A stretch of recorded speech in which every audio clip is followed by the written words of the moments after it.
Welcome to R&R, Relationships in Real Estate. I'm your host, Chris Silva, and this is my beautiful wife, Cori Silva. Hello, everyone. Thank you so much for joining us here on R&R.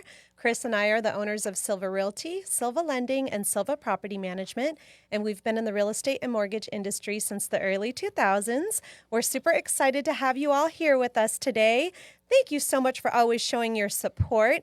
We have an exciting show for you today. It's been a busy week, a lot to talk about, and Chris and I are joined by two amazing guests. That's right. Please join us in welcoming our good friends, clients, and all-around lovely people, Margaux and Raff Yao. Hello. Hey, Hi. what's up, guys? What's going on? Oh, we're super excited to have you all here with us today. It's going to be a fun show. So thank you all so much for joining us. You're going to have a good time with Raff and Margaux today. And for our listeners who don't know who you are and don't know you as well as we do, please tell us a little bit about yourselves. Well, I'm Margaux. I'm a friend of yours. And I'm a homemaker. And I have 2 kids with Raff. I'm the third kid, by the way. He's the third kid. I'm the third Yes, kid. I can see that. He's the eldest. Well, I'm the better half of Margaux Yao. Oh my gosh. Yeah, I know. I'm Rafferty Yao. For short, people call me Raff, and we know Chris and Cori through different avenues. One is jiu-jitsu. I really got to know both of you guys, and especially Chris, intimately on the jiu-jitsu mat. Oh, intimately. Yeah. We I like swap this. sweat. Yeah. You guys like to roll around Yeah, together. we know, Margaux, we know we made it when we're on R&R with the CNC, Right. Chris and Cori. Chris and Cori on R&R. But Margaux and I are actually, she says she's a homemaker, but she is the backbone of what makes up of the household and our business. So without Awesome. her, it's nothing. Really short, we own multiple businesses. My first business is in healthcare for the last 14 years, but recently we found a passion in financial services. We are the owners of Pinnacle Solution Partners, which is also under an umbrella of an IMO, independent marketing organization under Freedom Equity Group, which we love that company. So Awesome. we found a good alignment there, and we found our home. Awesome. Yeah. Well, thank you so much for sharing that with us. We'll get a little bit more into your business and how you may be able to help some of our viewers and our listeners. Yeah. And we will also be talking to you guys too very soon about what we can do with our finances. So welcome to the first week of June, everyone. Another month down. Who is ready for summer? When is the kids' last day of school? Do you know? You don't know. Next Friday. Next Friday. Next Friday. 7-day countdown. Oh, my goodness. Our kids are counting down the days. I think the teachers in their classrooms are more excited about it and have it down to like a minute as to when they're going to be walking out of that classroom. They're ready. They are all ready. So who else is ready to have your kids home all day? What Not about you? me.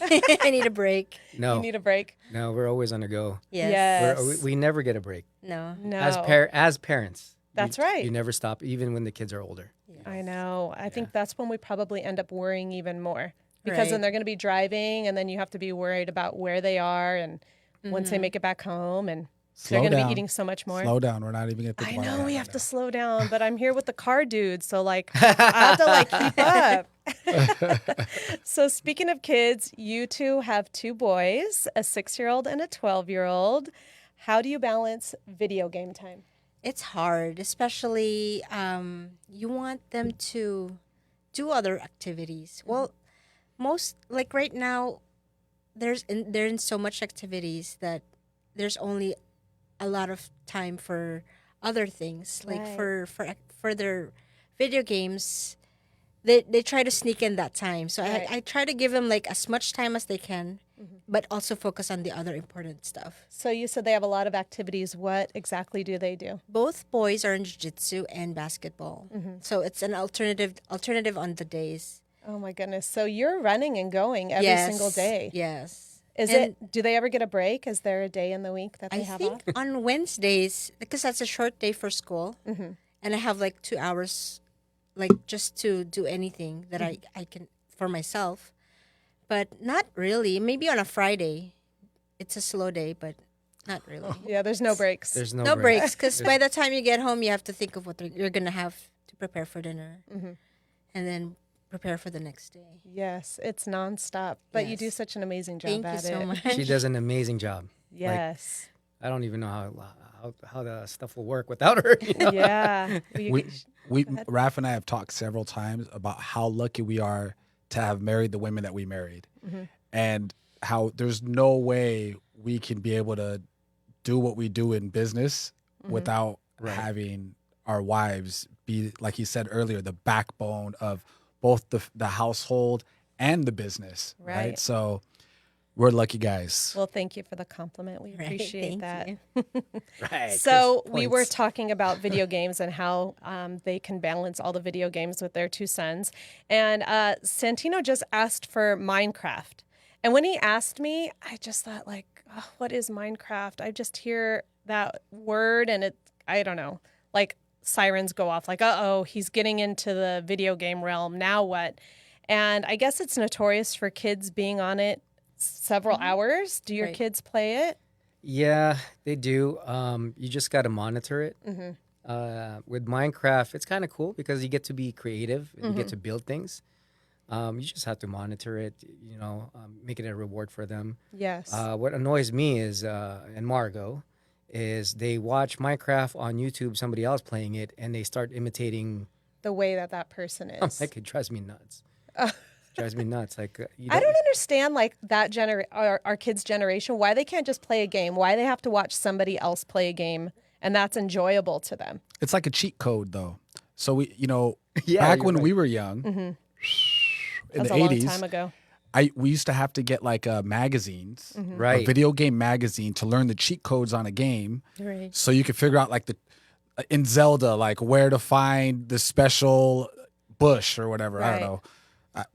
We're not going to talk that kind of show about the special bush. But what I meant Wow. is, That's where his mind went. Hey, unless you're three amigos looking for that talking bush.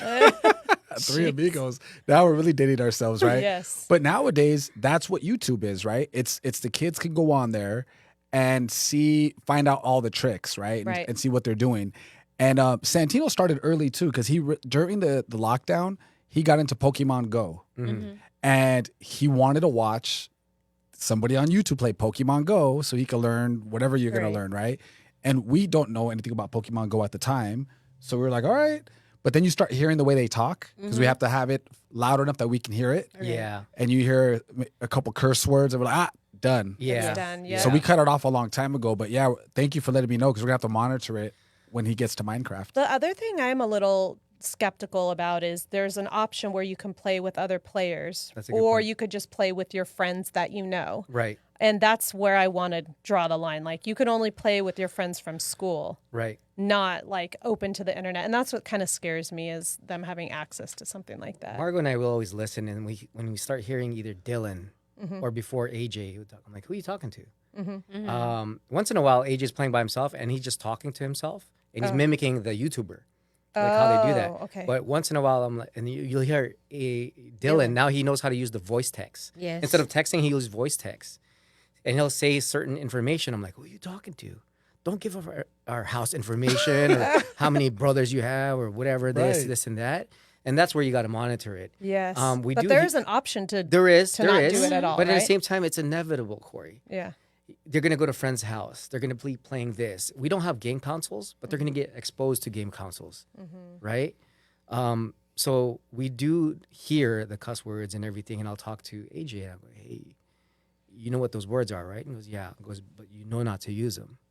As long as eventually they're going to end up using Right. it too. You just have to like educate them and let Just- them know these are the safety things you need to be worried about. Like the word stupid, right? You could describe something as stupid, but if you are calling somebody directly that, I go, there's a different tone of doing that, Right. right? I'll go learn words are very powerful. Like in jujitsu, words are very powerful, but you just have to learn how to use it correctly. You could describe something, but if you're doing it to like Hurt somebody's hurt somebody and feelings, everything, yeah. That's a different story. Yeah. no, you don't see mom and dad do that to each other. Right. Yeah, Right. yeah. Well, concerning kids, I just want to switch it up to another controversial topic that just came up. I don't know if you all have heard about it, but there's a big Disney controversy going around the internet. The first is concerning a male cast member in a dress and makeup working at Bippity Boppity Boutique at Disneyland. And I'm just curious your thoughts on it. Is this inclusive? Should he have at least shaved for this part? I'm Now, not when asking you about say the shape. shave, do you mean like face or legs? See, I Chris, don't you and I know. thought of the same thing, But then right? if they're in a dress, you won't see the legs. So I don't think there's a need to I don't- shave the legs if That's they're wearing true. a dress. But then the face, since they're made up, it would look weird if they had facial hair. Well, we have videos, so then you could see what he looks like. Yeah, let's check it out. I don't Oh know. boy. Oh my I know. God. Yeah, I'm gonna have a lot to say. Let's check I it knew out. Chris would have a lot to say about this. So my name's Nick. I'm one of Fairy Godmother's apprentices. I'm here to shop you around and make all your selections for the day. Oh, that's it? I don't know. This video, I'm a little bit more taken back that the fact that that dress is $250. $250. That's what I saw, too. That's why I'm like, $250 for that dress. Just go to Walmart, Let's go to Santee Alley for that. I mean, right? so number one, what's up with the stupid mustache, right? Babe, I just said- seriously. But you I got a was just mustache. using- I was using the word stupid. I had it. We were talking about stupid earlier. No, maybe it's that month, right? What's the month that everybody has a mustache? Pride. No, that's Movember. That's That's Movember. not Oh, till okay, so- November. I don't really care if he has a mustache or not. I don't care if he's dressed up in a dress. I think it's great that they're inclusive because I'm sure there are some little boys that may want to go put a dress on, and so why not make them feel welcome? Maybe. Well, here's the first thing. Did you see that guy's makeup? Can we play that again? No, Oh, where's- Would yeah. you let that guy put your makeup on? No. You know what it? That was terrible, right? You ever seen that scene from Homer Simpson when he said, "I invented the makeup gun," and it's a shotgun, and he shoots it, and it goes to the ceiling, and it looks like Meg's makeup or Marge's makeup. It Oh. looks like that. No, I haven't seen Simpsons in a long time. Yeah, we're but- not there yet with the boys with Santino because he's Yeah, he's he hasn't not got into there that yet. Yeah, that was. But So you don't like the blue eyeshadow, is what you're saying? Maybe if it was a little bit more sparkly and more like pixie dust, you'd be okay with it. look, I get the whole like in the industry. We're in Santa Clarita. There's a lot of people that work in the industry in Santa Clarita, Right. right? And a lot of the makeup artists are gay men that are amazing makeup artists, right? Right. Cool with that. It's kind of weird. It's confusing, I think, to a child to have this man with the mustache and the makeup on. It's a little weird. I don't know. I don't think it's a good look. Like, this is Disneyland. It's a multi-billion-dollar company. Like, look at this guy. He doesn't look very well put together. His eyebrows, he's got the chola eyebrows. And my God. oh, for real. and then the chola eyeliner, he's got that blue. Like, what is he doing? I don't know. I think he was trying to match the blue with his They could have had dress. somebody that actually knows how to do makeup. I wouldn't let that guy do our daughter's makeup. Like maybe he should have had booked a session at the Bippity Boppity Boutique before he got to the front door. This is kind of my problem with Disney, right? Like, I think they over try to include people just to say they included somebody. Like, have somebody that's talented at working that position. Have somebody that has their makeup done right. If you're gonna have a man there, don't just have some random dude with. I mean, I could do makeup better than that. What do you have? Foundation on? He looked like the. He looked like the guy from Karate Kid trying to chase down Daniel's son. Remember when they had the skeleton costumes on? I don't That's know what which his- guy you're talking about. The three guys when they were chasing him from the dance. Anyhow, he looked like he just painted his face white. I'm sorry, but Yeah. no Well, bueno. You just have to help explain it to kids. Like, it is a fair, you go there, you think it's a fairy tale thing. And sometimes they might get confused. But the one incident when we went home to the Philippines, and this is what I had to explain to, especially Dylan. Kids, like what you said last week, kids have no filter. Right. So I was he's like, "Dad, I need to go to the bathroom." So I take him to the bathroom. And then I hear people talking and everything. And then we're going to the stall. And then this guy comes out. But the guy looked like a girl. And Dylan goes, "Dad, are we in the wrong bathroom?" I'll go, "No, son, you're not in the wrong bathroom." And and then so I'm taking him, and you hear him talk. "Dad, why is there a girl here? Why is there a girl?" I'm like, "Well, and I'm trying to explain it to him, but the person was still next there Yes. washing their hands. And he's like, "Oh, I'll explain it to you later outside." And then when we go out, the guy's friend was there too, and they were both dressed like girls. Yeah. And then he goes, "Are you sure we're not in the girls' bathroom? There's two of them." I'll go, let me explain to you, And he goes, some of them, they like to dress up like that. That's what they feel comfortable with. And, Right. in the Philippines, there's a lot of like that, especially in Thailand too, like what we're The talking Lady about. Boys. The Lady Lady Boys. Boys. The Tiger Show. The Tiger Show. Thai Girl Show. Oh, But okay. it's a different show. Anyway, what the funny thing is, I really explained it to him. Some people, they want to dress like that, but they really are guys. And some girls also dress like guys, but they're really girls. But the funny thing is, here's the hilarious part. So they work in these little stalls in the bazaars where they sell like trinkets and everything. We're walking past by it, and that person's hailing me down. Hey, American guy, come over here and buy stuff. Remember me? We met in the bathroom. That was the most embarrassing part. And 'cause I'm you like, were- hey, what's up, man? But the whole thing was trying to explain it to a little kid. yes. Because he was really confused. Like first, like am I in the right bathroom? I think you handled it a good way because you're teaching your kid not to be scared of someone who might be different. different. you I'm know? like, hey son, it's like going to Comic-Con. They're all cosplay. Yeah. They're all in cosplay. That's a They're great all in explanation. Yes. I think you handled it really well too. Yes. It wouldn't bother me Mhm. if I was, if those guys are in the bathroom. Yeah. And I'm in there with Santino. I would have a major problem though if those guys are in the bathroom in the girls' bathroom with Cori and Nola's in there. I don't feel comfortable. Yeah. A man, if you still got the man parts, I don't want Yes. you in the bathroom with my daughter. Oh, see, Simple and plain. If she feels uncomfortable, Yes. like for me, I felt once uncomfortable. I know my wife starts to feel uncomfortable, that's when I start like, okay, man, my wife's uncomfortable, my kids are uncomfortable. You got to stop that. Right. For me, I didn't really care. Yeah. That's good. Well, I'm glad that we're all on the same page and we're all inclusive here because, I mean, for me, they're just people. They're just people. People are people, right? But next time Disney needs to come correct. Like, Get a dude has to better have his makeup makeup artist. way better. Okay. Like, where is that? I Like, got to is send that, you that episode But with the- Homer Simpson. That probably was that Bippity Boppity Boo or was that Downtown Disney? Like, No. he's working his way up to get into Disneyland. No, because let's be well, you can't like discriminate on someone based on whether they know how to do makeup or not because there's some people who are there What? who work at Disney Wait. who have the worst makeup. But he's supposed to be a makeup artist, right? No, he's just greeting people at the Bippity Boppity okay. Boutique. Okay. He's not the one actually doing the makeup. Oh, then it doesn't bother me. I thought he was doing the makeup. No. It's like, you can't be looking like that doing makeup. What's up with that? Sorry, but sometimes when they do those Bippity Boppity Boutiques, I'm like, ooh, why'd you make that little girl look like that? They put like way too much on them. Yeah. So, but okay, cool. Well, the second is concerning a release of the live action Little Mermaid film, which I'm sure Chris has so much to say about this because he's been going back and forth with some of our friends on his DMs. It's having mixed reactions and getting review bombed. So audience scores are really low. Is it veiled racism? Is it just a bad movie? Is it at least better than the Tom Hanks and Pinocchio? It's definitely better than Tom Hanks and Pinocchio, Well, hands down. Tom Hanks and Pinocchio. Did you guys see that movie? No. We did, honey. It's on Disney Or Plus. did we? We started and we're just like, and No, we turned it off. done. I'm Yeah. like, I Probably can't. that's probably you don't remember. Yeah, because we fell asleep and couldn't follow. We couldn't It make was it past weird. the clock scene at the very beginning of the movie. Yeah. It was so weird. Tom Hanks's accent as Geppetto, it was just so strange. Santino got really upset, and he was just like, "Turn this off. I'm getting a headache. I can't watch this." And he meant it. Like, Yeah. He Tom was Hanks's mad. performance was so bad it gave my 7-year-old at the time a headache. So what did you 8-year-old. what did you think about the Little Mermaid? So I'm not sure if you have an opinion on this and whether your sons wanted to see it or if you wanted to see it, Margot. I wanted to see it, and I was asking Dylan if he wanted to watch with me because guys take him to the movies.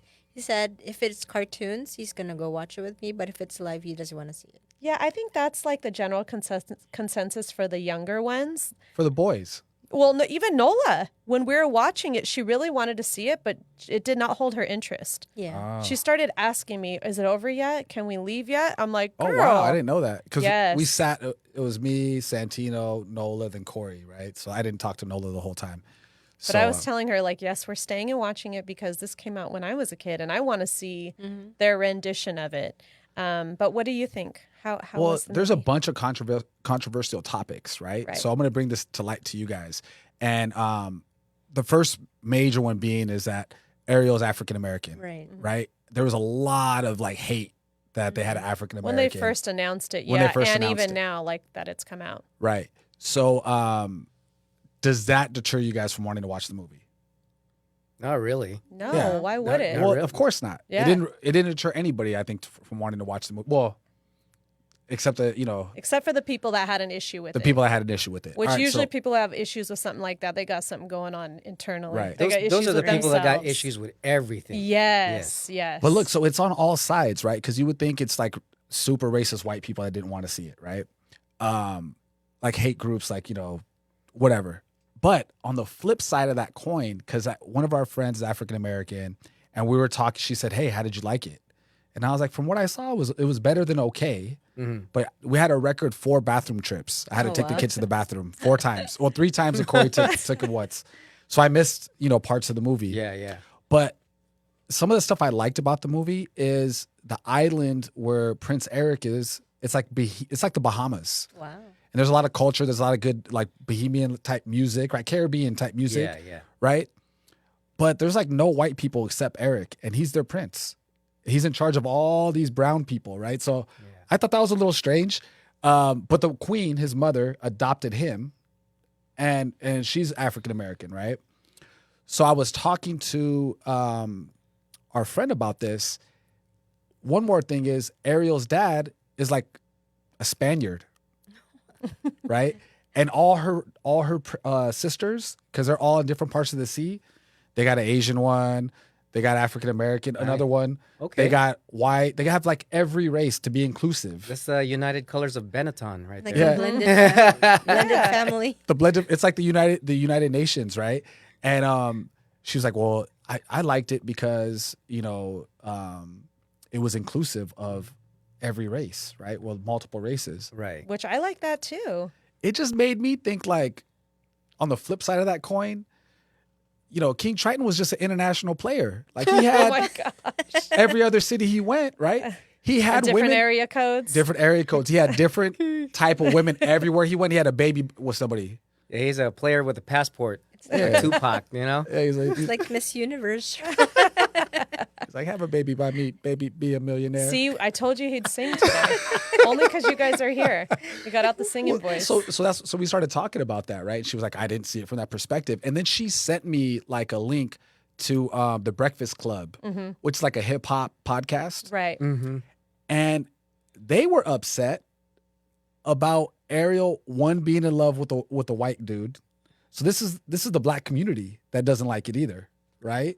So I'm like, wow, there's so many different groups and so many different perspectives.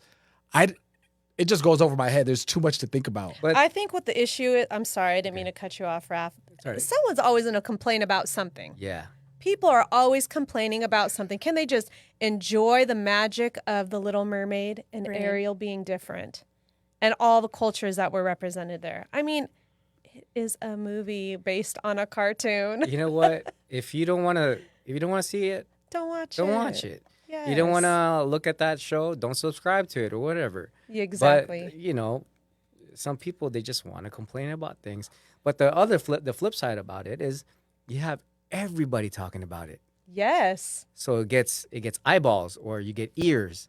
Now, I haven't even seen it. I haven't even seen the trailers. Now I'm curious. I'm like, I want to check it out. I guess Maybe it you did guys really gonna well. go on date night. Take Margaux. She Yeah, wanted to she see wanted to it. see it. I want to see All it. right. Hey, we got babysitters offering. Let's Oh, go. Drop them off. We'll have them play Minecraft. Hey. We don't have it yet. But yeah, I don't know. I mean, I'm fine with it.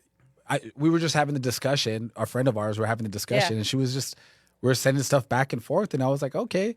I mean, what I saw was it did really well domestically, but it did terrible overseas. Oh my goodness. Well, all I know is Chris. The reaon why he was most upset about that movie is he didn't get to see the whole under the sea. I was upset sing-along about that. Part. You know when she's in the ocean, she's under this that whole part. I missed that part. It was one of my bathroom trips. And that was like what I was looking most forward to in the whole movie, was to watch that, to see how they did it. He wanted to get up and dance. Yeah, but I thought Ariel did an amazing job. Yeah, she did. She did great. Amazing. They're probably gonna have it live at the El Capitan. They do. They already have it out it. right They now. do, yeah. Yes. Yeah, it's Look at out. me. I think it's sold out. They only have 2 or 3 weekends that they're doing it, but you should take her there if they still have seats. You should force the kids. Yes. Force the kids. Like what we. I don't know. Santino did not want. He was really upset. He's like, "You're really gonna make me go the morning of."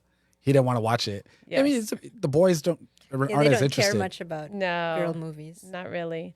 Well, switching things up a bit, we'd love to talk about the client experience we had with Raff and Margaux, because originally we were going to list their property. Do you want to tell us a little bit about how that went down? Sure. Well, we weren't exactly going to list it. We were having a discussion, right? They were thinking, I've been talking to Raff forever. We're always looking at the same properties in Stevenson Ranch. Right. Like exchanging, hey, did you see this one? Did you see this one? We're talking about it in class. And I think at some point, you guys got more serious of like, hey, we really want to know what our options are, right? Right. So we take a different approach when we go to somebody's house. We're not going there.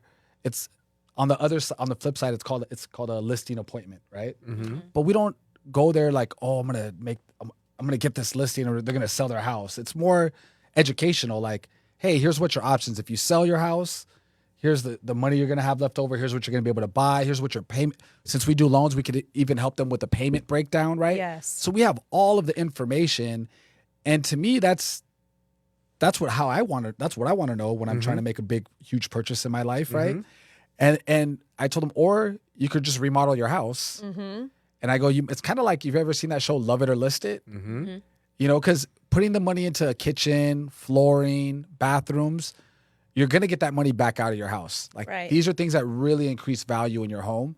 So I'm like, that's another option too. Maybe if you're not ready right now, you guys go ahead and do these things. You're going to enjoy it, the new kitchen, the flooring, the bathrooms.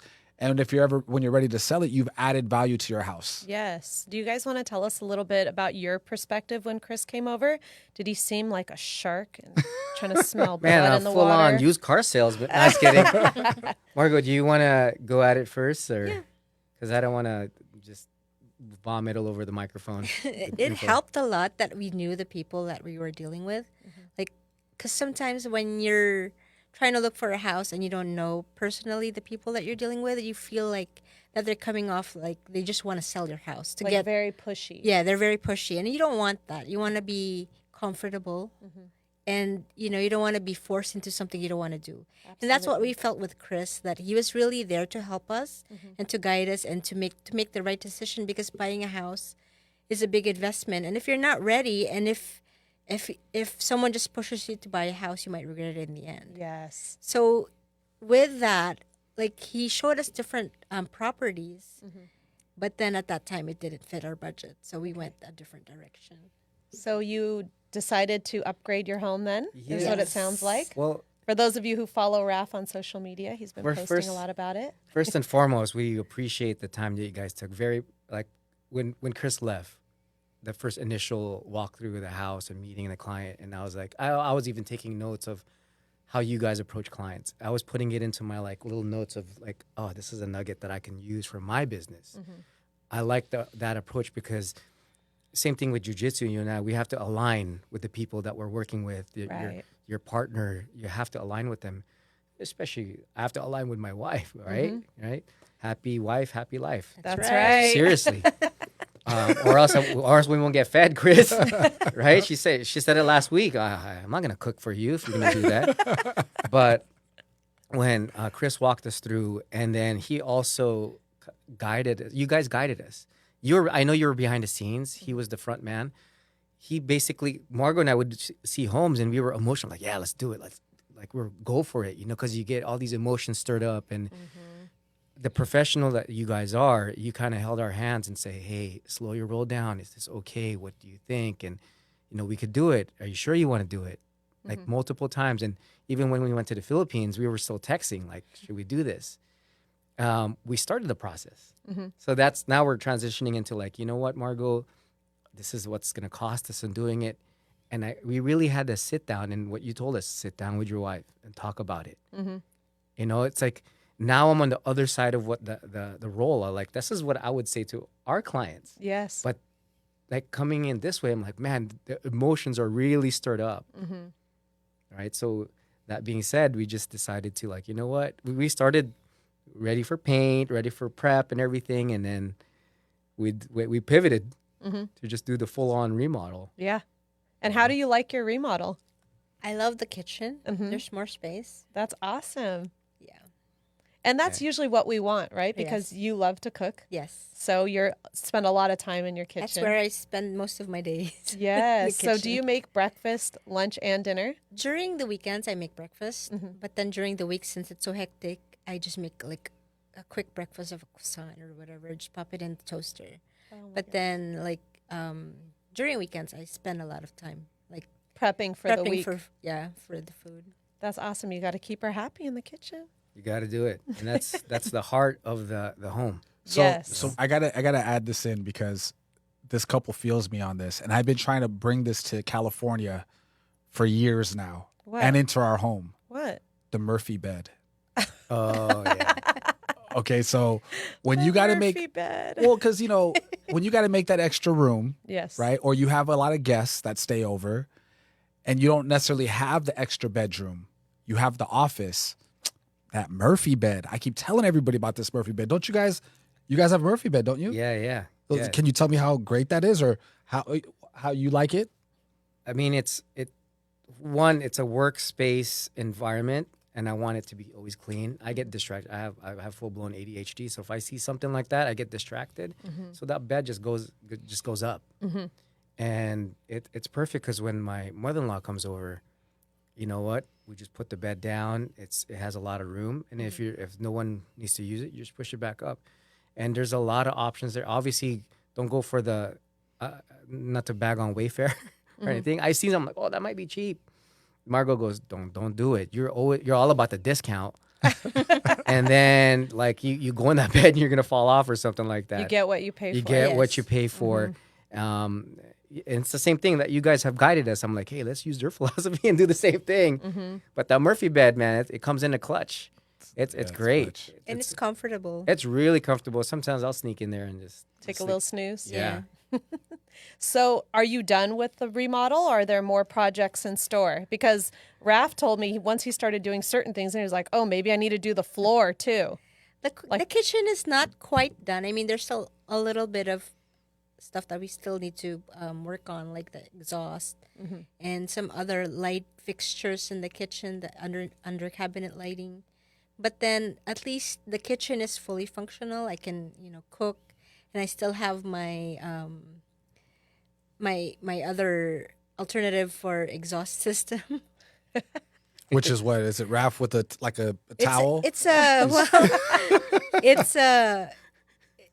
it's a fan that I put up against the window, and that I open the window and just And turn it on just the like fan. sucks it all Yeah, out. It sucks it out.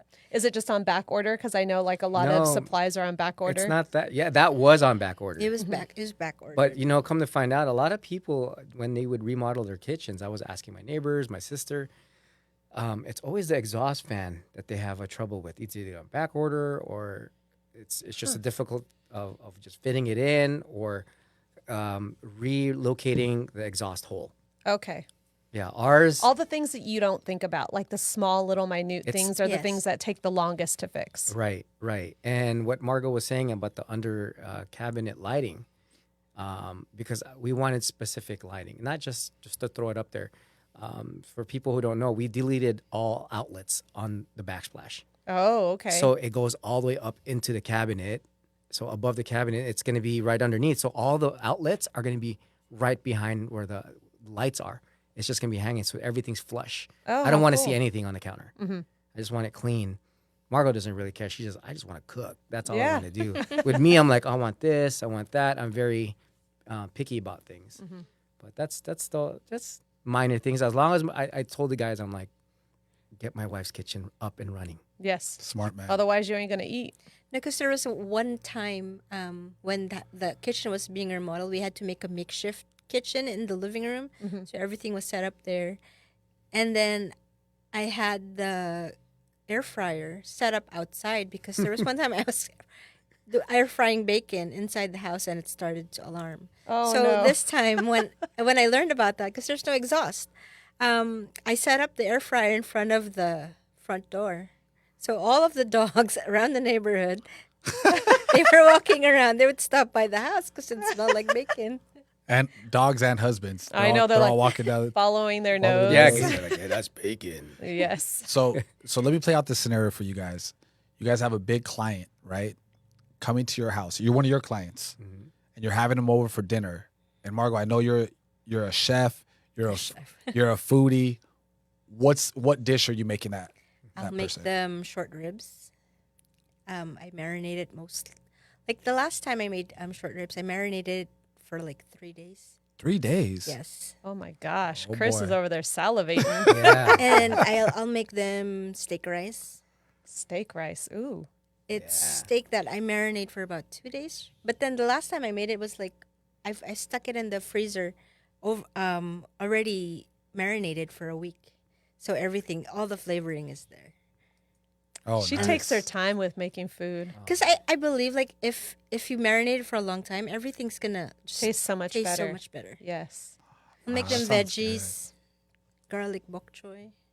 Okay. Sounds so good. She also makes these amazing garlic noodles, and she's underplaying whatever she can do. I'm sure all of our listeners right now are drooling and wanting to come to your house for dinner, waiting for that invite. Well, they I mean, asked. I am. They I'm just asked. kidding. I know. Can we come over for dinner? So She's definitely she's, and mind you, she doesn't have any formal background or training in cooking, and she's never cooked until she got married to me. Really? When I came to the United States, I didn't know how to cook. Yeah. Because in the Philippines, we had cooks. You have cooks. You got we everybody have doing things. Everybody taking care of us. Really? So when I moved here, back in 2000, I didn't know how to cook. oh my goodness. The only thing I could cook was rice. That's. I mean, that's good. Yeah, that's it. You had one up on- rice and Nor and I don't know. No, it's like Soy like sauce? soy sauce, soy sauce on No, rice. I didn't really know how to cook. So how did you learn? You just started. I had to practicing? survive. Yeah, practicing, like experimenting. But now I find myself watching a lot of shows, even on TikTok. Like I follow this other girl on TikTok. She makes Korean grilled cheese sandwiches. Oh, those were the Ooh, bombs. what is yeah. Well, it's bulgogi sandwich, bulgogi grilled cheese sandwich, which I make for them. Yeah. What I do is I buy the marinated bulgogi, and I make the grilled cheese with extra cheese, and I add, if you want a little bit of spice, I put kimchi on it, and I press it down. What type of cheese? They like the Colby Jack cheese. Okay. Yeah, but the bread is just soaked in butter, fried bread. Boom. But more butter. That's it. Oh my goodness, we're gonna have to get together and cook together. You're gonna have to teach me. You should some just have a show amazing- full of just food and then tasting everything Oh, that'd be so good. and pair it with different drinks or whatnot. We should just get together and have a foodie night. And Yeah. even like the sauce, I make the vinegar sauce that he puts it in everything. I put it on everything. Like the people here, the people who are just getting it from Margaux, because during COVID, she started having her food business, right? Like has nothing else to do, so she was making food and everything. But the most popular thing is this vinegar that she has, and a lot of people dubbed it as liquid gold. Really? Nice. Were you selling it? I was selling. Yeah. Why'd you stop? Too 'Cause- busy with the kids now. Too busy with the kids, and what I was making those egg rolls, but I froze them. So I made 2 different types of egg rolls. The vegetable one, just for the vegetarian or whoever just wanted veggies, and I had one that had ground pork and vegetable in it. But then it consumed a lot of time, Yes. and I was the only one cooking. I was the only one rolling up all the egg rolls. That's a lot of work. That is a lot of work. Well, you need to start making your liquid gold, though. At least sell that. I still have. I mean, I still make it for friends. Oh, okay. I need to He get has some of he that. has a stash in the house. All the Yeah, time. I'll bring it to clients. Yeah. Nice. That's my icebreaker. Like, hey, have some vinegar. You gotta have it on a keychain, right? Like how everybody has a hand sanitizer. Just have your vinegar. You're out eating, squirt a little bit on there. Speaking of that, we went to this local spot, right? Crab and Spice. Oh, okay. Okay. You know that place, Crab and Spice, right there across the street from BJ's by the movie Right. theaters? Yes. So we had a group of friends we were eating, and then the waitress was like, "What are those little containers?" She's like, "Those are our vinegar." You brought it with Yeah. you? Oh my gosh. Bring your own vinegar. She's like, You know what's good if you bring it with you. I know. I brought my own vinegar. So cute. for all the seafood. I love it. I love it. Well, we can't wait to try your food. Yeah. I mean, I love to cook too, so I would love to make something for you, but I don't know if it's going to compare to what you I'm sure. do. But We're going to have a time set up so we could get together and enjoy some yummy food. Now, a little bit more about our guests. So, Raff, you're a huge car enthusiast, right? Mm-hmm. And I know I don't know if you still have the BMW. I know you got the old school BMW, or you did, and you got a Porsche. Can you talk a little bit about your interest and your passion for cars? I've been a car enthusiast since I was a kid. I was exposed to cars all the time. I would see my dad bring home cars. I think Margaux she can't even count. I asked Margaux, I'm like, how many cars have I ever had? When we started dating, she's like, I can't count. The most I could count in my head is like 20 plus, Oh my gosh. like in rotation. That's a lot of cars. But I would just not keep them all. I'll just get it, play with it. Then someone showed interest in it, and I won't get attached to it. I just sell it. The last BMW I had, a classic 1995 8 Series. It's with the pop-up headlights. It was way beyond its time. Unfortunately, with kids and business and just family, I didn't have enough time to drive any of them. I put it up for auction, and somebody from San Francisco like pinged me. He's like, "Hey, I want to buy it." Did you get what you wanted for it? I got what I wanted for, but I did promise. I don't know if I told you this. I promised one of the ones you introduced me to the high school, and I said to AJ, we were blessed to have something like this. If we sell this, we're gonna give a portion of it, like 10% of it, to one of the kids over there that's less fortunate. Oh, nice. So we gave, and that kid who happened to be graduating didn't have anything. Wow. We went over there just like, hey, remember I told you if I get to sell this, because gotta thank God, man, he's the one who made it happen. Just go bless somebody else. Wow. So the other car I have was my dream car. One second. Yeah. I love that you never told me about that. Oh, I didn't tell you about it. No. Who's that? Not April. Who's that other lady? The Japanese lady. Cindy. Cindy Takamoto. She's Takamoto. not there anymore, but she was Yeah. a social worker. Yeah. So I reached out to her. I made sure AJ came with me. I go, you have to come with me. That's You awesome. have to come with me, but you don't. He was bragging with his friends. I'm like, you don't brag about that, dude. Yeah. You don't brag out. You just do it. It's philanthropy is never advertised. All right. The I people love who do that. advertise that, they're getting clickbaits or whatever it is. I don't even know how to do clickbait. You know what I mean? Like, Right. so I said, hey, dude, we were blessed with this. I just want you to know you can actually do this. When you work hard and you achieve something, share it. Share either whatever you have or knowledge. You could do that. I go, look, we got another car anyway. So my other car that you're going to ask me is it's a Porsche 911 Turbo. And 15 years ago, I have a dream board. I still have the dream board. I'm going to show it to some of our agents on Monday when I speak to them and show them, like, look, this was 15 years ago, and I was able to get it. So it's this weekend on Saturday. It's Santa Clarita Porsche Cars and Coffee. Fortunate enough to invite me to, hey, bring your car over here. We want to display it downstairs. How cool. That's awesome. Yeah. So have you ever driven the Porsche yourself, Margaux? It's a stick shift. It's a stick shift and it's too loud.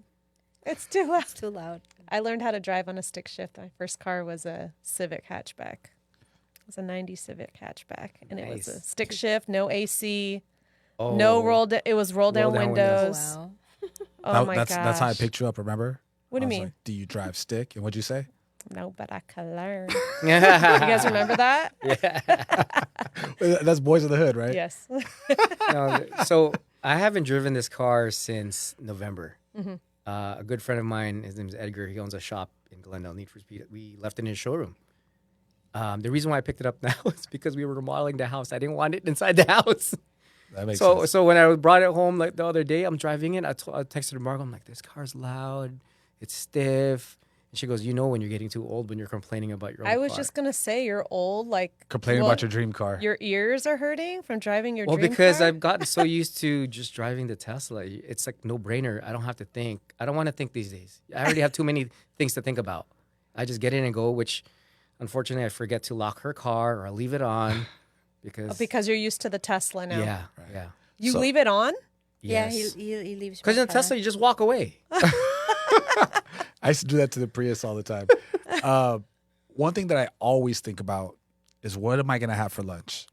So, Margaux, what are some of the spots that, whether it's Santa Clarita or whether it's little maybe within a half an hour, what's some spots that we just have to go to? In Santa Clarita, there's not a lot of Chinese food, and we travel for food. We go as far as San Gabriel. How far is that? It's about 45 minutes. Okay. Is It's that on longer the when way you're to, hungry. Is it on the Because you're way like- to Disney or no? It's off the 210. You Where is it? you could go down the 5 and then hit the 10 real quick to the what we call the 626. That's the area code of Monterey Park, Alhambra, San Gabriel. Okay. Yeah. That's where the good Chinese food is. Okay. Ah, okay. We go to a Peking duck place. With they have other stuff besides Peking duck. Like they have the sirloin beef. It's a Michelin Yeah. star, Michelin star rated. Do you need to have a reservation way ahead of time? No, No, just you say can my just name. go I'm just in. kidding. Just kidding. No. And then we have a dim sum place that's close by there too, Atlantic Seafood. Like if you want Filipino food, the closest one in Santa Clarita, the good one, is Barrio Fiesta in Nordhoff. It's on Nordhoff. It's what is Okay. that? North Hills? North Hills, probably. Nordoff, what's the major cross street? Nordhoff and Woodman. Okay, so Hey, that, I yeah. think that's Van Nuys. Yeah, it's Van on- Nuys, North Hills. Yeah, right yeah, over there, North Hills. Yeah, yeah. It's on. close to that high school. I think. It's owned by our good friends and also one of the godfathers of Oh, cool. of AJ. You come to my restaurant. Eat some Filipino food. He's know. Italian? No, he's not. He's the Filipino, godfather. But he's the godfather. I'm trying to do my like, I'm is he trying an to do Italian? my He has my a- godfather accent. Well, there we'll, Well, that was good. we'll Yeah. definitely name drop there. Yeah. When yeah. we go there, we definitely name You know drop. what? If you do go there, Margaux and I will make we'll sure. go with you. Yeah. Okay, perfect. We'll make sure we'll get you in there because we just took her there for. I go. What do you want to do for Mother's Day? He wanted to take me to a fancy place during Mother's Day. No, it's He too said crazy. you want to go to Crustaceans in Beverly Hills or to Lowry's or Steakhouse. I'm like, I can make all of that. I'm like, just take me to a Filipino restaurant. I'll be happy. That's what I love about her, man. She's just super down to earth, and that's the reason it was a. I'll show you the story, like eventually when we get how we met and the test. I actually want to Actually, hear why don't that. you tell us I about really it want to hear now? about that, and I'd like to hear both your point of views because sometimes the stories don't add up, right? Like they're a little different, especially since they happened. How long have you two been together? 15 years 15 years, dating or married? married. Married, but we've been together since 2002, 9. No, yeah. 2002, 2003. So over 20 years. Yeah. Okay, so Margaux, I'd like to hear your side of the story first. Who did he pick? Did he hit on you or did you hit on him? How did it happen? We started out, well, we were college friends. And he was a classmate of my brother, my younger brother, who's about 6 years younger than me. I met him in school. So because in that school, we didn't have a lot of Filipinos around. So I came from the Philippines and I would always stick to like my kind, right? Made you feel comfortable? Yeah, because that's how I was comfortable with, and so we started out as friends first, and then we started developing. So how did the feeling start? Did you start having them first? Was it Raff? Who made the first move? I think as we were both in different relationships at the time, Okay. both of us. So And we started going out as with other friends, and then we did you guys go on like dates with your other partners at the time and like group dates? yes, we started out as that, and we had my brother along. My brother came also from the Philippines, so he was new to the area, and I didn't want him to feel out of place, so we would tag him along. So when we started dating just exclusively already, my brother started feeling left out. Oh, And he thought that we left him already. I'm like, no, you're still part of it. But then, of course, we're going to be in a relationship already. And he did our own time together. he had a bromance for you, Raff.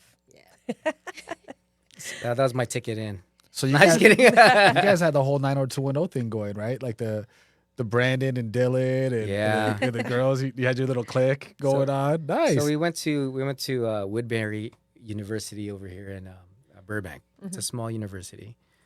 I met her through her brother, but it was at the computer lab, and I saw was her, busy and I was like, oh, she's kind of cute, and this and that, and I started finding out that our families somehow knew each other. Yes. Small world. It was very, Back in the motherland, right? yeah, yeah, and it's just it ran in the same circle, and obviously now I tell this to AJ like, hey, when you start dating and everything, marry somebody that you're going to align with, and don't marry crazy, right? Don't marry crazy. Don't marry Preach. crazy. 100 for sure. Right. Yeah. And I looked at, and I was assessing Margaux, and this is me, like, as a business major, always assessing things, you know, like, yeah, I could see myself with her. Oh yeah, she's a good family. She's not crazy. You know what? Brother's not that crazy. It's cool.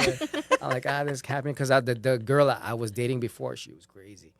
She's crazy. You know, but and how I pictured this. Seriously, this is what I meant. Somebody asked me to, like, so what made you end that relationship? Like real talk. I pictured myself at the church, my family, you know, people on one side, one family on one side, one family on another side. And I imagined myself turning back, and I was like, "Ooh," and I'm like, "This ain't gonna work out, man." And the good thing she broke up with me. I was like, "Woo, off the hook." I'm like, you go. "Peace out, see you later." Made that easy. Made it easy, and then Margaux and I just started dating. It was a little rough in the beginning because we were transitioning out of relationships, Right. and which is kind of perfect for the show, relationships and real estate, Yes. you know. But from there, you really have to be friends and get to know each other in solid. Just don't jump in straight to a relationship. Right. Through our marriage, we've had some rocky times, not just trying to adjust with each other, but everything, learning each other's family, finance, or just certain habits. I used to be so OCD with her toothbrush. When she brushed her teeth, she would like bang it on the thing and it would splash onto the mirror, and I'm just driving me crazy. And I was like, what's going on? You know, now I'm just like, whatever, I'll just wipe it. See, you could See? now you All just you have wipe to do it. is clean it. Yeah. Instead, you got your emotions all up, got Exactly. all mad. Got it all twisted. Let your whole day get ruined over that. So what's wrong with you, buddy? Cori Flashes in the mirror, man. Cori tells this story, which Yeah. I don't remember, of there would be a trail of my clothes all over the house that when I get home, I guess I just throw my clothes off. Is that how you tell it, right? That's how it was. And slowly, like, he got really good at like being better. But recently, I don't know what it is after jujitsu, he just thinks it's cool to just throw his sweaty, nasty clothes all over the floor. Oh, the best. And I'm like, dude, It's in the laundry room. on the laundry, but there is a washing don't- machine that you could put right in there. Oh, Because you I have don't to know if air it I'm- out. I You don't have to know if air I'm it out. I don't know if I'm ready for that load, right? You can't just throw like one little thing of clothes in there. You got to wash the load. So I throw it in the laundry room on the floor, and I put the gi on the bottom, so because it's not that wet. Yeah. Like the underclothes are like the nasty wet clothes. Yeah. I put that on top of the gi and I just let it chill there. So it's like So I'm ready for a load. we don't have a big laundry room. It's like you walk in and it's right there. So I got to get the clothes out of the dryer and step in his sweaty, nasty gi to get those clothes out. Margaux can relate. I can't even wash his. I let him wash his own gi and I stuff like almost that. feel like it needs to have its own load because it has like its own I do, funk. yes. But that's exactly what I do. I let it have its own load. So I gather up. Maybe the kids had jujitsu that night, so now I got 3 gis. Yeah. Right. And those gis are heavy. Yeah. And if I go twice, that's perfect. That's a load. Now I got 2 gis for myself, 2 from one each from the kids. I think I that's need to just load have of a laundry. special basket or area. I'm for not you gonna so it wash don't just funk. one No, load of but- laundry with like 1 gi. You can't Oh, do but it that. smells so Like bad. Cori, Right. the And it's reason why we're like doing me it, having to step on it. you have to. I get his what you're saying, because if you put it in the basket and everything, it's gonna Yeah. marinate. Yeah, I don't It's want it gross. marinating in a basket. I just Yeah. don't want it marinating like In the middle. in the middle of the Yeah. walkway where I have to step in it. Yeah. So I hang. But you know my what I stuff. need to do? I need to think of it just like you, Raff. Just like move it.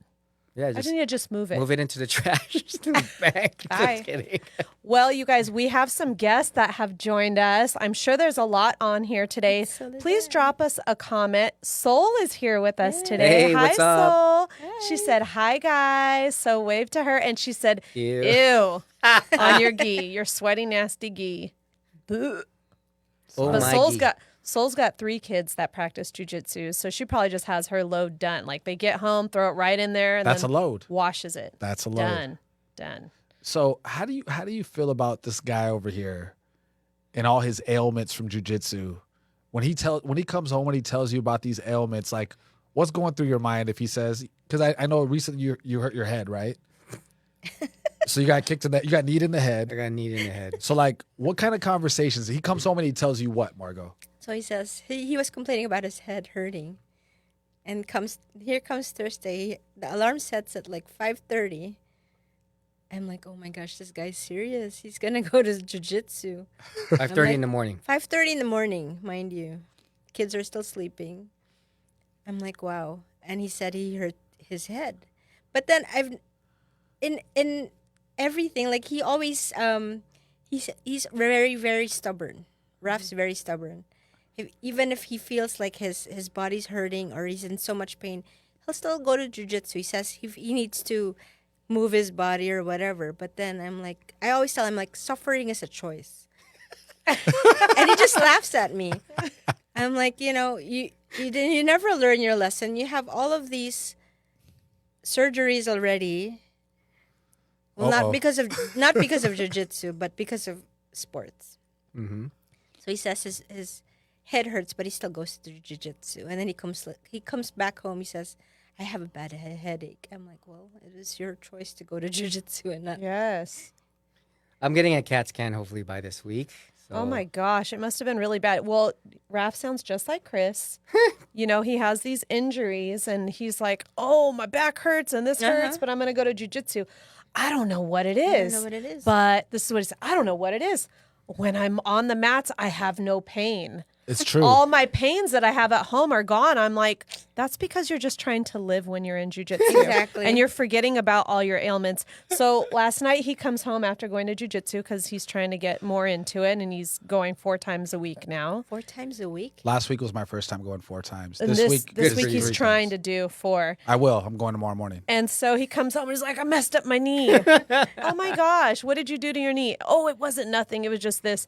And as he's talking to Raph, like more comes out about the story, about his injury. Raph was And I'm thinking just of like, competing listen, too. they chose that life. Like, I can't feel bad. It's it's such a weird thing because I'm 42, and we got young guys in their 20s. We got guys in their 30s. We have a good batch of guys over 40, and the 40 club, the over 40 club.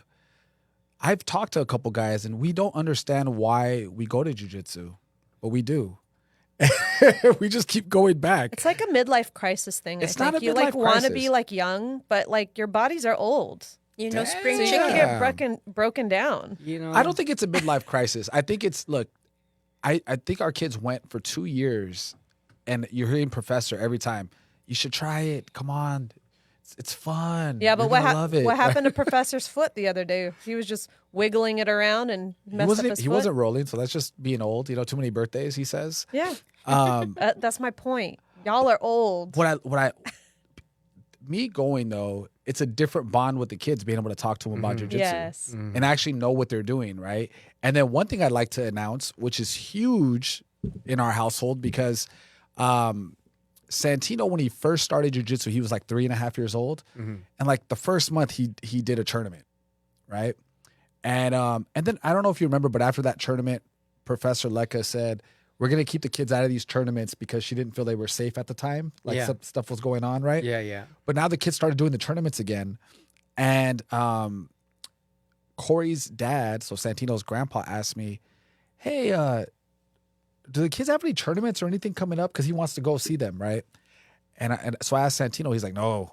He has no interest. We've asked him like 3 or 4 times. He said, nope, I don't want to do it. Right. And I'm not going to push him, right? If he wants to do it, great. But he came home from jiu-jitsu a couple days ago, and he wants to do a tournament now. So Cori signed him up for July 2nd. He's going to be in the tournament.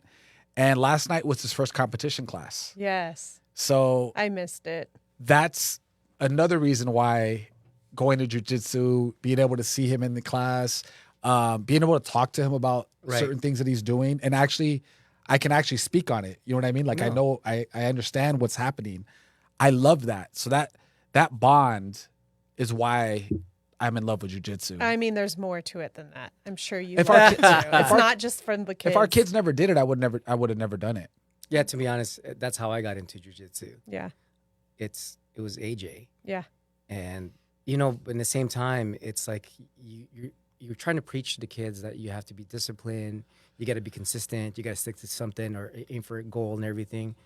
But I felt like, damn, dad's not doing it. Dang. So I got into it. Then I got hooked because I think as males, we always like we're like the old modern day caveman. We go out, we go hunt, right?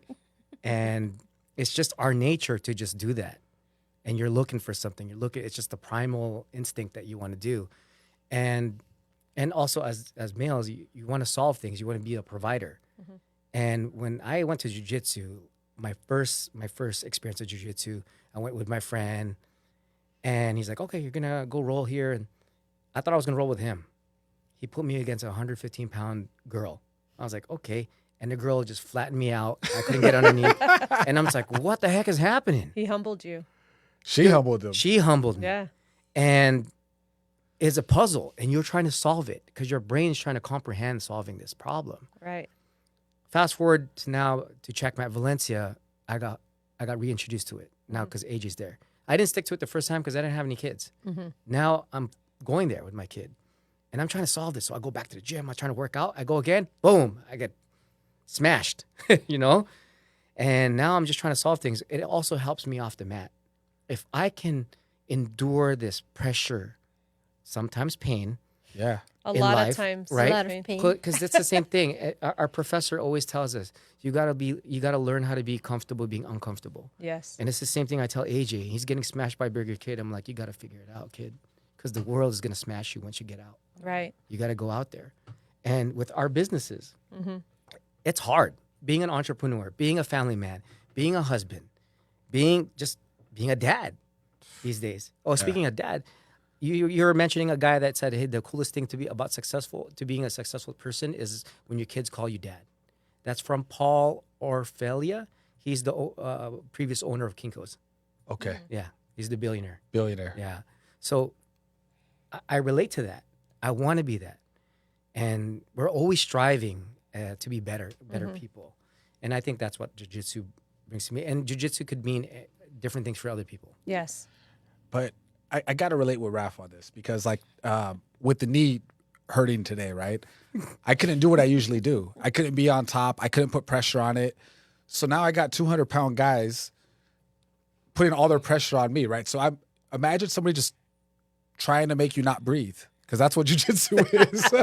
Or trying And to make that is why I don't do or trying to break your arm, right? And the sweat of other people. Yeah. But you know, kinda gross. if you do relate it to business or you relate it to life, right?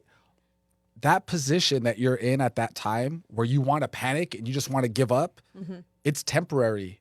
And You just sometimes have you to just need push to look through. at it from a different angle, right? Yes. That's And a just good one. just a small little shift in angle and perspective could change the outcome of that whole situation. Right. And I think for the first time actually right now falling in love with jiu-jitsu. I never loved it. I haven't loved it this whole time.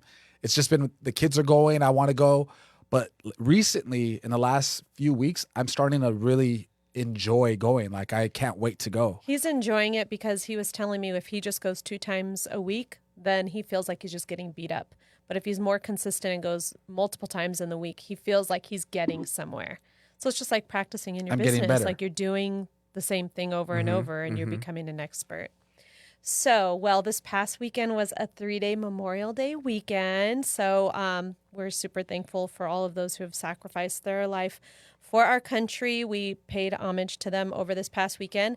And it kicked off for us a Friday night with a family dinner. So I don't know if you guys do all this, but I think you have a lot of get-togethers as well with cooking and getting together with your family. Well, we do that every week, but this past Friday we had family dinner. So it's a friends who are family. We got together. We do that once a month, and that was a lot of fun. Do you want to talk a little bit about that? So it's pretty cool. It's people that I know from, I went to 3 high schools. I met Cori at one of them. But these are my friends from Van Nuys High School. I've known them since 10th grade. Wow. So And I've known them too because I met Cori's them been today. with me since 10th grade. So she's known them too. Yeah, we've been together since 97. 26 Wow. years or something like that. Yeah, 26 years. Yeah, so we've been together a long time. So it's cool. We just started doing this year. Well, maybe December with a couple of them. And now our family dinner has grown. And it's cool because there's kids of all ages and all the kids are good. They're all good. I'm like so surprised because, you know, There's Sometimes there's we have usually going to be kids who are one kid acting that's up. like, I don't know. I mean, you know, that's Teen- not the best behaved. Well, That's a and nice way to also say there's it. teenagers. They're going through it, right? The teenage years. I don't know if you have any friends who have teenagers or family members who are teenagers. They don't really like being around adults or little kids. They just want to Yes. be with their friends. Right. And this group of kids, there's like 3 teenagers that just totally get along with everybody. That's They're cool. funny. They're talking with the adults, playing with the kids. Playing with the kids. Yes. Such a so- good vibe. So we have that going on once a month. We've been doing it every single month since January. December was with a smaller group, and now it's expanded. And anybody can host. So whoever wants, we're open hosts, so we'll host anytime. But anybody can host. So because some people live in the valley still, and then and we're out here, so it's something I highly recommend. We love it. And then Saturdays we have family dinner. So I have my siblings. 2 of my siblings come over because they live kind of nearby. One lives in Studio City, and the other one lives in Lancaster. They come over with their families, and then her brother will make it like once a month ish, because his girls are into dance. That's a whole other story. Oh my Yeah. gosh. It's like, It's a whole lifestyle. yes. And then her parents come every single week. So like that is like what you were And then talking we had our about. Tia over there too. Tia Susan. come. Tia Susan. But that's what you guys were talking about too. Like it's so important when you're in a relationship. Like you're not only marrying the person, like you're marrying the family. And if you can't get along with that family, you're gonna have a tough marriage. Right. Right. It's so important. Some of these arranged marriages, because I have friends that are my age that have arranged marriages. Oh, I could tell you about that. But you know the what? families all click. They all get together really well. That's amazing. Yes. It's like it's no longer like it's arranged. You're gonna marry this person, no matter what. It's like speed dating.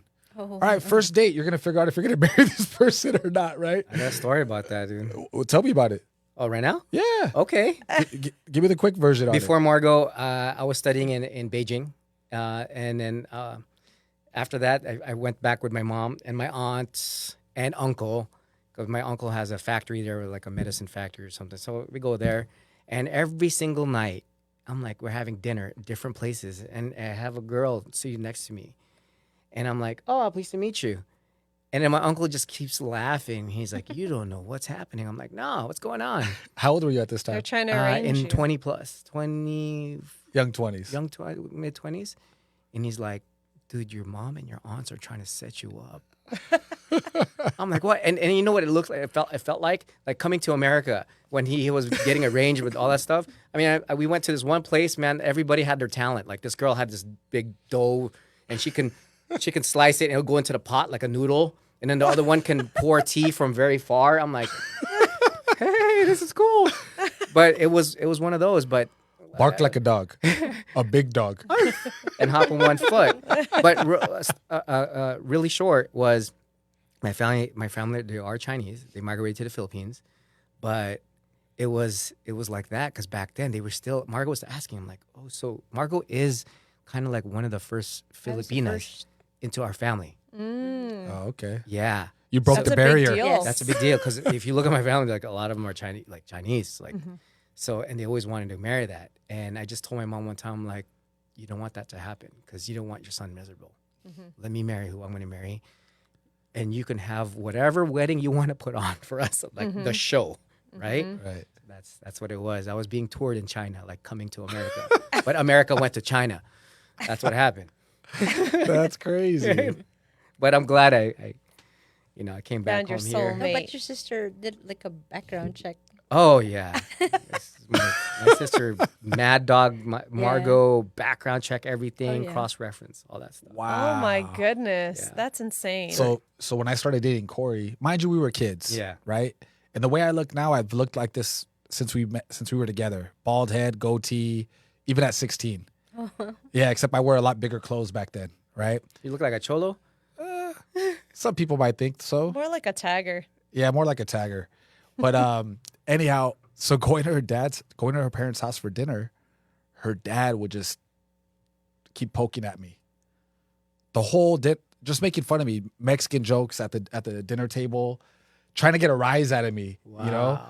And it worked because I would tell Cori, I'm like, one of these days I'm gonna pop your dad, you know? And I was like, you ain't going to do nothing. You're going to do nothing to my dad. My dad didn't know that he's not even Mexican. So all those jokes didn't mean anything to him. Yeah, you know. Yeah, well, you know, it's Salvi. My mom's from El Salvador, my dad's from Chile. So None of those jokes did anything to me at all. But I just eventually started coming back with like white jokes, so we would go at it at the table. But fast forward, we ended up becoming really close. And now that I have kids, I get it. Like, you don't want some fool at your house trying to date your daughter at 16 years old. You know what I mean? So no, I totally get it. But yeah, man, I got the full background check too at our house. But I love her dad. Her dad's probably the most prominent male figure I've ever had in my whole life. It's her dad. And just old school. I think subconsciously, I was attracted to what their relationship, right? Cori's parents have been together. Her dad was a cradle robber for sure. That's back when when it was okay to like date that. When it was okay to be a pedophile. No, I'm kidding. That's terrible. He was like 21 and her mom was like 15. Wow. And that was normal back then. Back then it was normal. Yeah, because they met in the 60s. Yeah. You know what I mean? But hey, he's been with her ever since. Right. So they've been married like 44 years or something, right? Yeah, Something their like that. anniversary's coming up this so- month. When's their anniversary? June 16th. Our anniversary's coming up. Oh, June- happy early June 9. anniversary. Yeah. Nice. How many years again? 15, 16? 15. 15. Wow. I love that. I love love stories. They're the best. Well, switching things up a little bit. So we're talking about being minorities, right? And Silver Realty is recognized as a minority-owned business.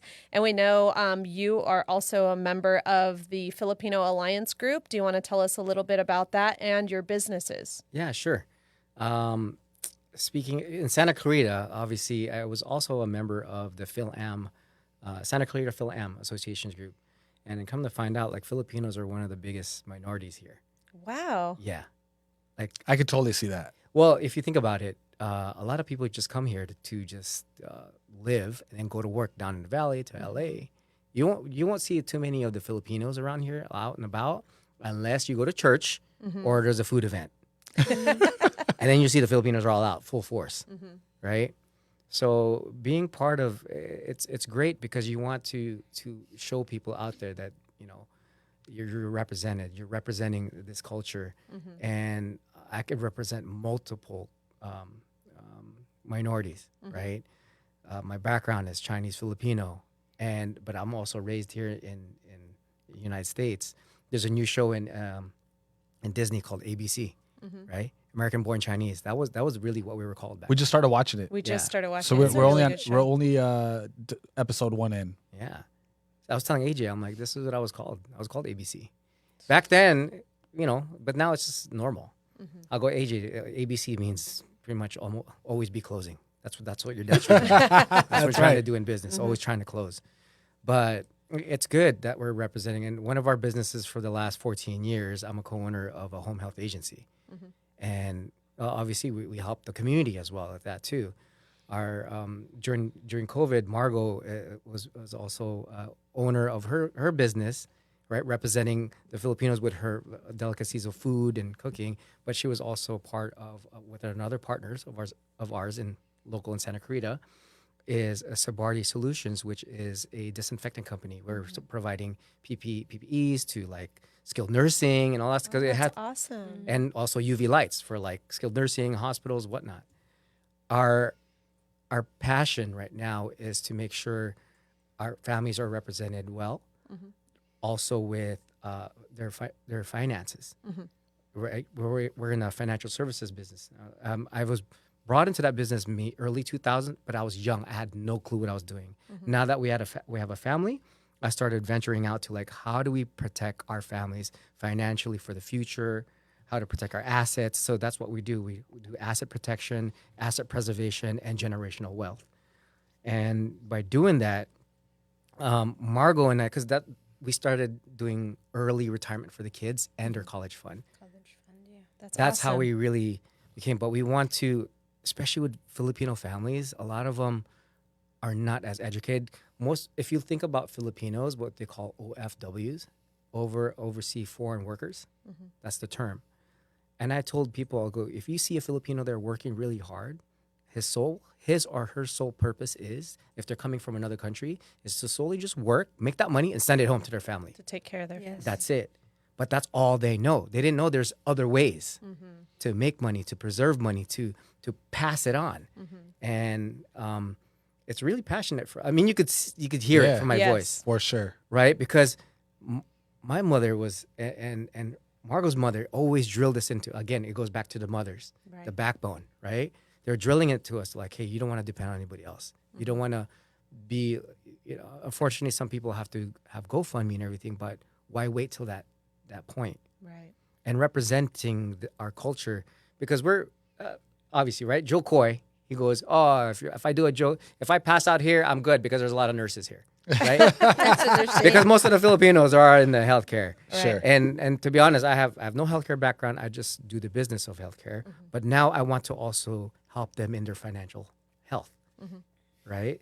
And being a Filipino, man, it's just, at first we weren't really like with our pride, but we want to nurture that. Yes. And give it to the kids. Hey, kids, this is who you are. This is what you guys are. Like, you can't deny it. You look in the mirror, that's who you are, Yes. right? But now it just depends on what knowledge that you carry with you. We always say to our, Margaux and I agree, and I don't know if you guys will agree and align to this, but I said, most of the learning starts when you get home. School's great, but a lot of it's here. Yes. And a lot of it is outside in the outside world. So we're happy to be part of it. So I think recently the business commerce has started here in Santa Clarita an API, the Asian Pacific Islander section of it with businesses. So very excited. It just started this year. Oh, that's awesome. It just started this year. Hey, definitely got to let us know about an event. One of us will make it. You know what I mean? So like, because we all have events for these for our Right. groups, right? Right. So that way we can show support as well. Right. What I love about both Filipino Chinese community is you guys understand the value of home ownership. Oh, Because I can Definitely. tell you, we also have, Filipino clients, and you get the good job. As soon as you get the good job, you get the house. Right.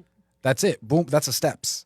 Right. Yes. And in the Spanish culture, there was the disconnect. Somehow, there's still a huge gap of home ownership in the Spanish community. right. Right. And I wish I could make a bigger dent there. My problem is I don't speak fluent Spanish.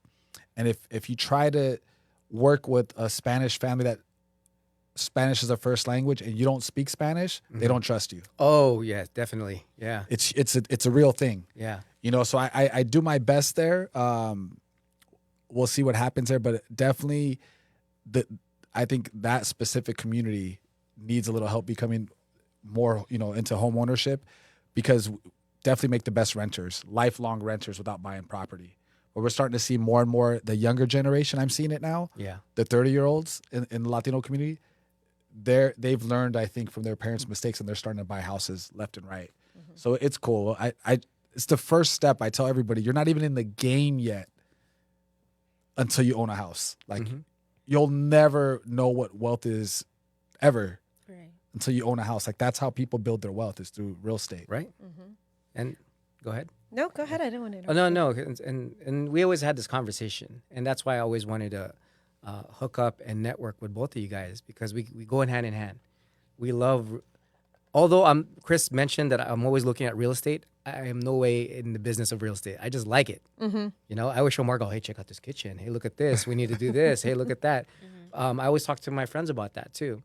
But I always incorporate like, hey, it's great that we have this, but you're a business owner, you're a homeowner, but you also need to protect that asset. Yes. I go, but more importantly, what the most important asset that needs to be protected is your income, right? What happens if you can't work? What happens if you Yes. can't do this? How are you going to pay for that mortgage? How are you going to pay for your kid's school? How are you going to pay for your car, credit card debt, or whatnot?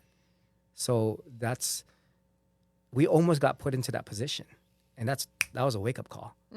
Margaux mentioned about surgeries, basketball, not jujitsu. So I had 3 knee surgeries, and I'm sitting on the couch, and I told Margaux, I'm like, what the heck am I going to do? If I was like full blown, like I can't go out, I need to be seen. Like, what business or thing or service that we can do? Because my current business, I have to show up, Yes. or else the client forgets me. Good thing now that we have Zoom, but I said, hey, we need one that's something that could protect that. 2, we need a business that can help people out. So what we do with our business is help that, help protect your asset or just be knowledgeable what you can do. I feel like you guys can give so much knowledge to people, be a great resource. And like I said earlier, Chris and I, we have to really sit down and go over our stuff too. Yeah, I saw that think look we'll from benefit Chris's that. face. He's like, yeah.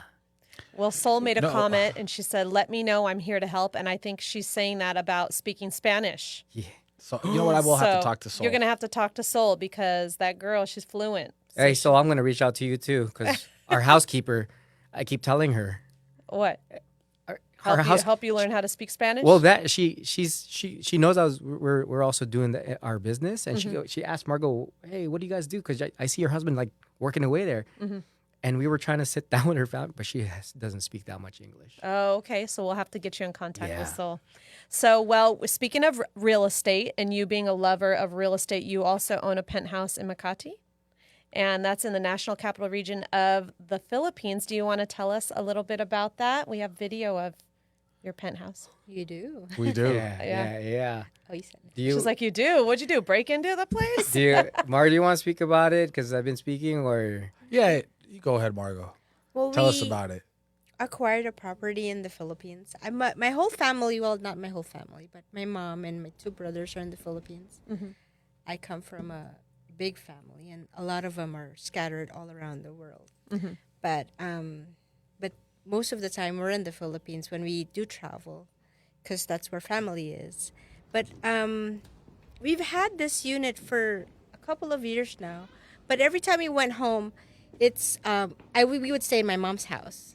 But then this last year we decided to stay in this unit because it was just convenient for the kids, because there's a mall across the street, and there's like restaurants downstairs.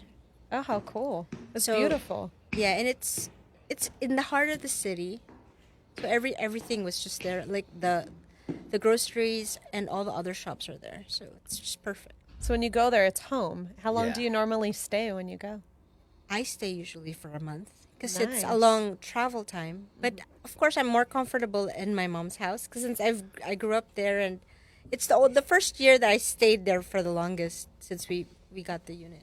That's awesome. Do you Raph loved it. Like, he fell in love with it. We were deciding on selling it because it's the first time he saw it when we went back home, and once he saw it, he's like, well, no, we're not selling this. So do you normally Airbnb it or rent it out, or does it just sit there and wait for you? we were renting it out, and until we also had friends that were transitioning from the U.S. to the Philippines, Okay. and they didn't have a place to stay. So I said, hey, just stay stay in there. our place. I'll hook you up. And then we were going home for Christmas, and then like literally as soon as that was not me in the video, by the way. You could hear the video guys huffing and puffing. That's not me. I'm like, Nobody heard him huffing and puffing. I'm but listening to this. I'm like, now dude, I need to watch it again. he's having trouble. Anyway, the same thing. We opened the door, and I just saw the view of the skyline, the Makati skyline, and I looked at Margaux because we thought. You remember I was telling Chris, I'm like, hey, I want this house in Stevenson Ranch. I think I could free up some funds. I'm going to sell the condo in the Philippines. And then you went there, you're like, nope, absolutely And I looked at it. not. I'm like, nope, we're not selling this because it's like a 1,500 square feet, 2-story condo, and we're at the top. That felt bigger than 1,500. Well, because of the high ceilings. Yeah, it's so nice. And when you go, like literally, when you go downstairs, you're in the bubble. So it's in a place called Power Plant. And that used to be an actual power plant. And they turned it into a mall, high-end restaurants, this and that. To get in there, there's no public transportation that can get in there. Oh, that's cool. Yeah, only maybe taxis, but no buses or anything. No buses. And when you go down, there's guards everywhere. Because the people who live in that area, you got some, celebrities, you got some diplomats. Yes. These are the people that would rent in our unit. And I told Margaux, I'm like, hey, we could actually walk around and feel safer, not like LA, where you could actually wear your earrings or whatever watch you want. You're not going to get robbed here. You're not going to get robbed here walking around, to the point where the feeling that we felt good and safe. I told Margaux, we're not selling this place. So are you renting that now? Is it rented, or do you rent to friends and family? What's the situation? For people like our friends or family, her brother already like used it. Like, Yeah, my hey, brother I'm used- coming in from Thailand. Can I have some friends I'm going to meet at the dinner? Can I stay over your place? Her mom has the key to our place, so lets him in. Her mom will have the maids and people will come and clean our condo. But after that, I was telling Mark, I don't want anybody else living here. It's nice. like I don't want that, man. I'm like, Right. So you told me too that you can get around. Let's say the zombie apocalypse happened, right? yeah. You can get to the mall from the parking lot, right? You never actually have to be on the main street to get to the mall. Is that right? Yeah. Yes. Yeah. We It's know like- where we're going if the world ends. It's like How are you gonna get there, buddy? it's almost like you know how we have the paseos over here. You don't have to hit the main main street. So basically, you're coming down our condo. It goes into our parking structure, and you could cut across the street on the underground Oh, that's parking so structure. cool. It goes straight into the mall. So if it's raining, the kids will go there, play, we'll have dinner, and a lot of our friends and family will meet us at that place because it's a hub. It's like central place. Yeah. Well, speaking of fun things to do, here in Santa Clarita, there's a MB2, and we took the kids the other day. Have you taken the boys there to MB2? There's like an attended a birthday. arcade. Couple parties. We Yeah. attended a birthday the old party. Mount Asia, right? I mean, what do you guys think of that place? Do you like it? Not really. Me neither. Yeah. It's I feel like it's so overrated. Yes. I got a little irritated because Chris is like, let's go to this arcade. And he spent $60, which, okay, $60. I'm like, wow, we better be playing here for at least We went an through it so hour. quick. yeah. The 20, kids. 30 minutes. We're already done with $60. It's the card, right? Yeah. Yes. Because the cards they're just swiping the cards like real quick to go play. Yeah, but did you see that it takes like 10 credits for one game? I'm like, Yeah. we got like 20 credits. We played a game and it was 20 credits. I forgot which What's one it was. happening right now? And I think they do that on purpose to parents. They make you switch it into this card form so you don't know how much you're paying each game. Because if I saw how much it was, I'd be like, no, you ain't playing that game. You need to go over here and play Pac-Man the whole time. They don't have Pac-Man.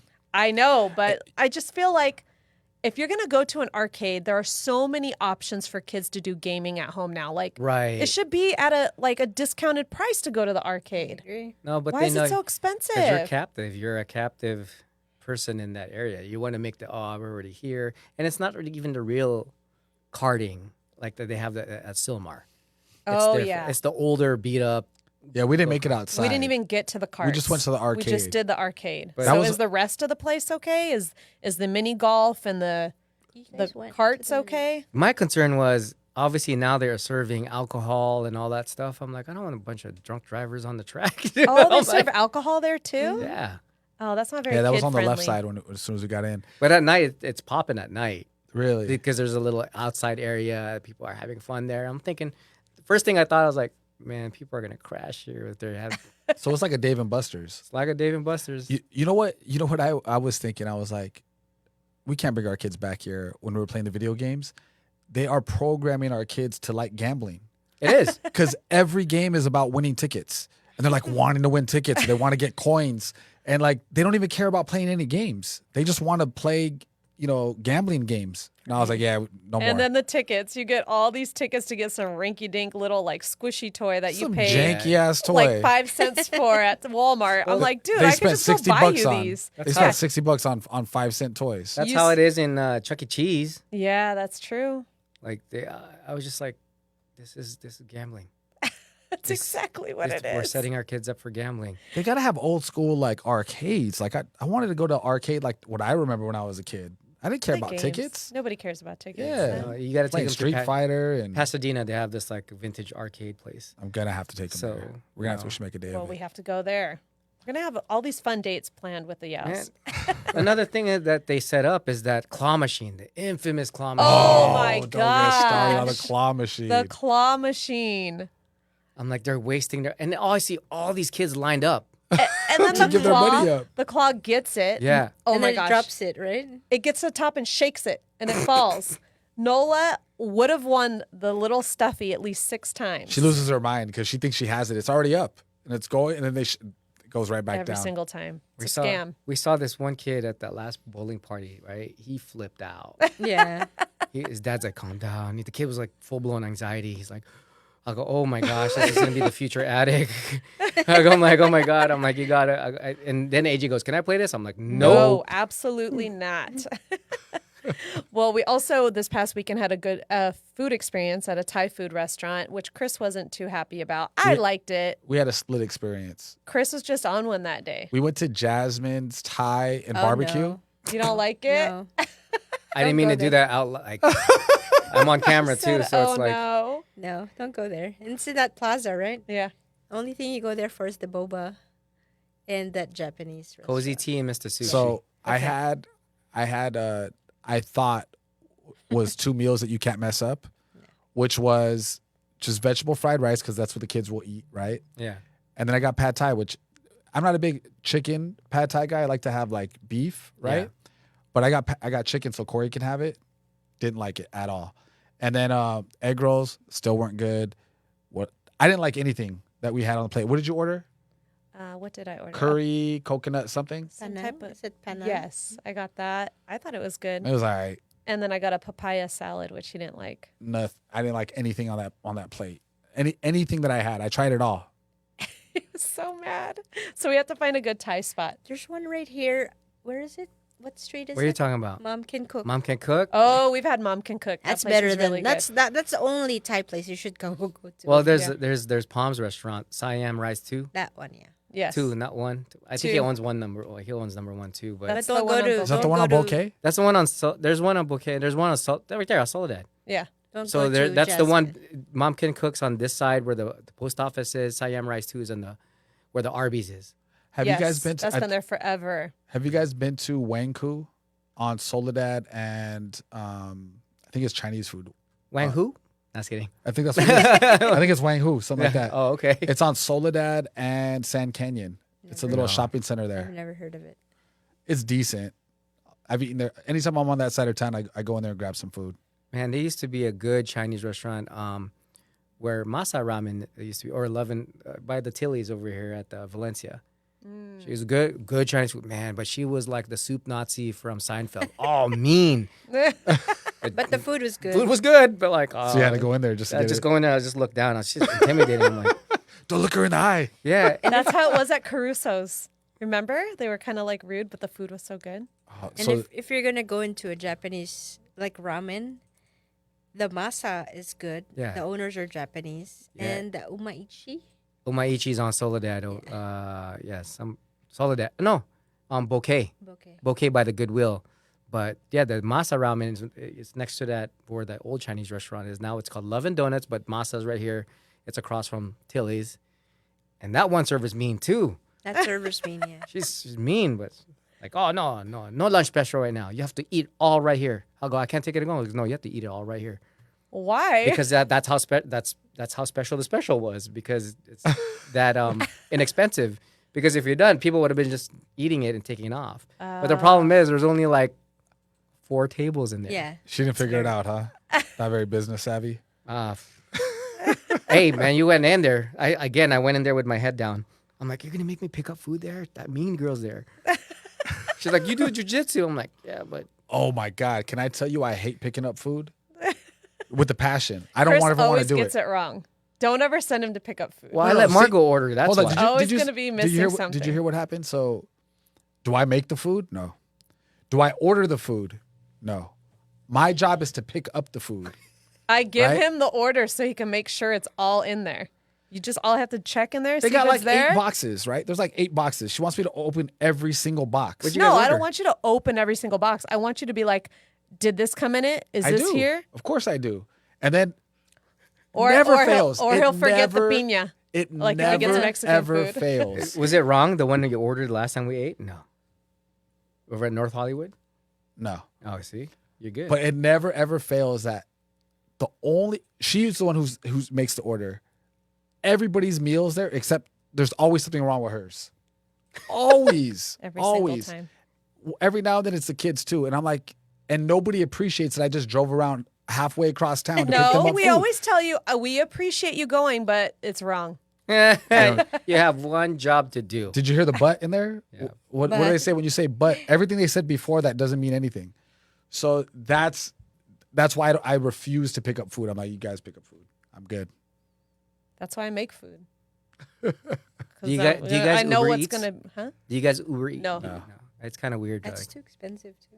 I don't want someone else touching my food, putting it in their dirty smelly car. car. Yeah. Probably smoking there. My food tastes like cigarettes now. Nah, I They can't. probably put their feet on the dashboard. Corey loves that.